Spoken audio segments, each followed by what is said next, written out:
Fondateur et directeur de l'Institut de Relations internationales et stratégiques, Pascal Boniface est mon invité, l'un des grands spécialistes de la politique internationale. Bonjour Pascal. Bonjour Patrick. Le président Macron a eu des mots solennels. C'est du jamais vu, un tournant dans l'histoire de l'Europe et de la France aussi, ce que vient de faire M. Poutine en Ukraine.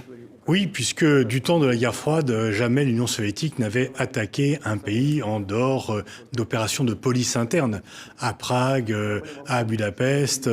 Et là, la Russie a attaqué un pays qui ne fait pas partie de son alliance, qui est un pays indépendant. Et donc, effectivement, c'est la guerre. La Russie a lancé une guerre contre un pays extérieur, ce qui n'était pas survenu depuis 1945 dans les frontières de l'Europe. Oui, donc c'est une guerre aussi contre l'Europe, contre la France. C'est une guerre en fait contre le droit international, puisque cette guerre est bien sûr illégale. L'Ukraine n'a pas attaqué la Russie n'est pas en état de légitime défense, il n'y a pas de mandat du Conseil de sécurité. Et dans la mesure où tous les autres pays européens avaient enjoint la Russie de ne pas attaquer l'Ukraine, c'est effectivement une fin de non-recevoir, une sorte de bras d'honneur militaire lancé à tous les pays européens qui, jusqu'au dernier moment, ont tenté de faire prévaloir une solution diplomatique à la crise ukrainienne par rapport à ce qui est survenu cette nuit, une solution non, mais en tout cas une agression militaire. Oui, on voit les images solennelles d'Emmanuel Macron s'adressant à la nation. Il dit c'est un tournant. Oui, effectivement, parce qu'une fois encore, la Russie ne s'était pas lancée dans une guerre extérieure et que le défi à l'ensemble des pays est vraiment énorme. Alors bien sûr, l'Ukraine ne fait pas partie de l'OTAN. Et c'est d'ailleurs pour cela qu'elle est attaquée, puisqu'elle n'est pas couverte par les garanties de sécurité que l'OTAN accorde à ses membres. Et l'Ukraine est dans une situation en fait très finalement délicate et dangereuse. Pour la Russie, elle pouvait être prête à rentrer dans l'OTAN, elle devenait un danger, mais pour les pays de l'OTAN, elle n'est pas encore chez eux, donc ils ne lui garantissent pas la sécurité.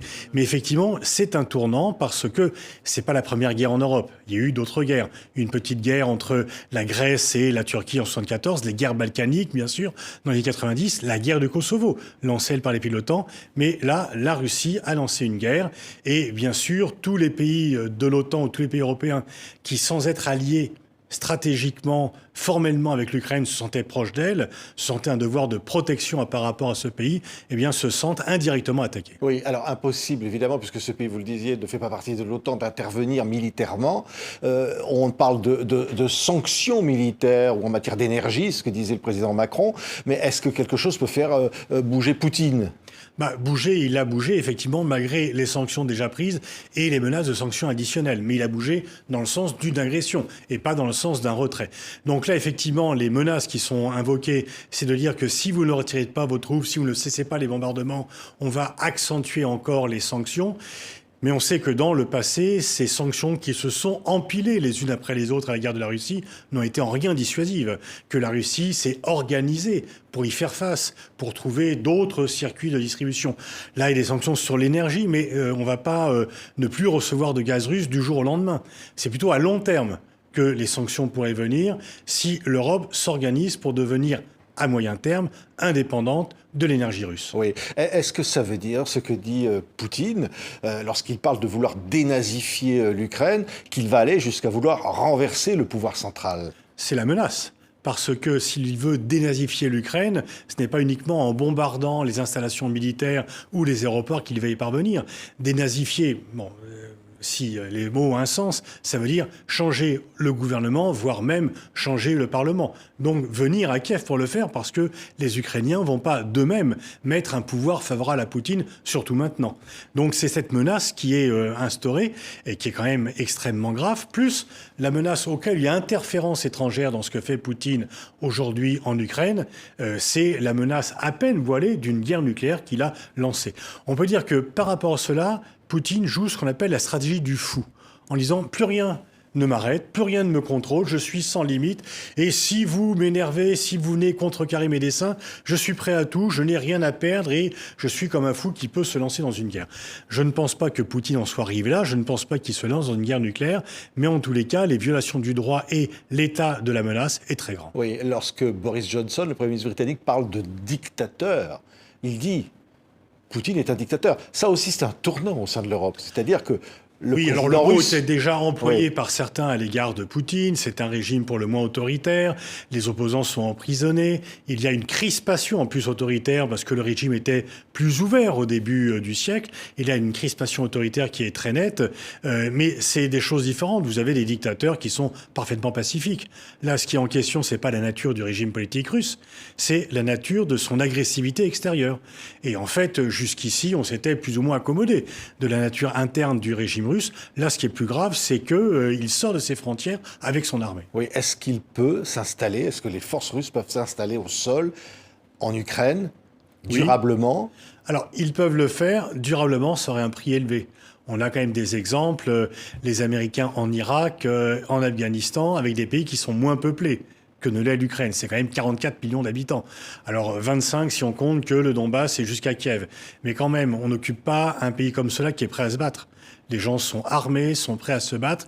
Il y a une montée des sentiments anti-russes de façon très compréhensible dans un pays qui était très pro-russe auparavant. Et donc, si Poutine commettait cette nouvelle erreur de dire je vais conquérir l'Ukraine ou je vais au moins jusqu'à Kiev pour mettre en place un régime fantoche qui me sera dévoué, ce régime fantoche serait très rapidement appelé à être attaqué, y compris par les armes, et les soldats russes qui viendraient le mettre en place seront eux-mêmes soumis au feu concret des gens qui voudront s'en prendre à eux. Une fois encore, les guerres peuvent être facilement gagnées, mais c'est à partir du moment où la guerre est gagnée que l'occupation d'un pays déterminé, prêt à se battre, devient difficile, voire impossible. Oui. Alors, on dit beaucoup que Vladimir Poutine est un joueur d'échecs. Vous l'avez dit, hein. Oui. Et d'ailleurs, Emmanuel Macron a avoué combien il n'avait pas tenu sa parole, combien il avait menti. À partir de là, on ne peut plus dialoguer avec Vladimir Poutine de manière définitive et durable. En tous les cas, on ne peut plus lui faire confiance. Il faut toujours dialoguer, mais le moins que l'on puisse dire, c'est qu'il a menti effrontément en disant qu'il n'attaquerait pas l'Ukraine, en disant qu'il était, au moment même où il disait qu'il était ouvert à une solution diplomatique, son intervention de cette nuit était déjà enregistrée. Donc les Occidentaux ne pourront pas, de façon durable, avoir confiance dans Poutine, et on peut se demander s'il ne faudra pas attendre qu'il y ait un successeur pour reprendre un cours plus normal de relations entre la Russie et les pays européens. Est-ce que ça, c'est envisageable? Est-ce que Poutine peut chuter?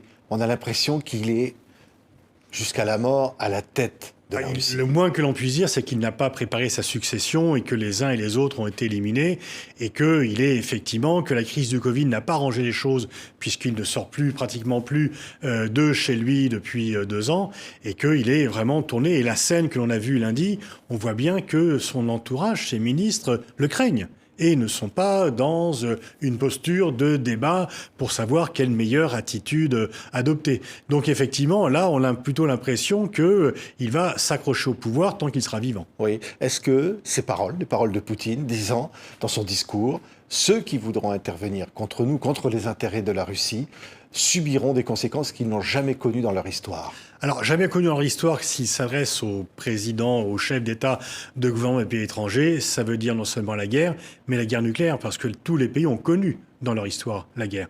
La seule chose qui n'a pas été connue en Europe, c'est la guerre nucléaire, puisqu'elle a eu lieu à Hiroshima et Nagasaki. Et donc là, une fois encore, est-ce qu'il brandit une menace pour ne pas s'en servir? Mais très honnêtement, je dois admettre que je ne pensais pas qu'il se lançait dans une guerre, parce que je pense que sur le long terme, il sera perdant. Et que je crois qu'il a fait, lui qui est un joueur d'échecs, une erreur. Il a voulu peut-être faire un coup et pour emporter une pièce, il a sacrifié des pièces importantes. Oui. Et il y a l'orgueil de l'homme tout-puissant qui ne peut pas revenir en arrière. Et ça, c'est inquiétant aussi. Oui, c'est toujours inquiétant quand, dans le processus de décision, on n'écoute plus, y compris son entourage, et que l'on pense avoir toujours raison, et que le conseil, un petit peu différent, est vu comme une critique inadmissible et une remise en cause du pouvoir personnel. La scène à laquelle on a assisté lundi donne un peu cela à penser. Oui. Et est-ce que la France, les Français doivent avoir peur de ce qui se passe en ce moment en Ukraine? On doit avoir peur parce que c'est toujours inquiétant de voir des villes être bombardées, la guerre aux portes, mais Poutine ne va pas bombarder la France. La France est un pays nucléaire, nous avons nous-mêmes la force de dissuasion, nous faisons partie d'une alliance, etc. Mais on doit craindre un climat international qui était déjà quand même particulièrement sombre et qui va devenir encore plus sombre qu'il ne l'était. Oui, vous avez publié un livre qui s'appelle La géopolitique, tout simplement, aux éditions Erol, qui est un énorme succès. Pascal Boniface, la géopolitique ne sera plus jamais la même après ce qui vient d'arriver? Ce n'est malheureusement pas le premier conflit, ni le dernier conflit. Il y a un changement de donne en Europe. On pensait pouvoir avoir des relations compliquées, mais disons compliquées, mais relations avec la Russie. Là, on va rentrer dans une phase où les relations vont être pour quelque temps inexistantes. Oui, je rappelle donc La géopolitique, tout simplement. C'est un livre absolument formidable pour tout comprendre aux éditions Erol. Pascal Boniface, merci d'avoir été notre invité. Merci Patrice Monin.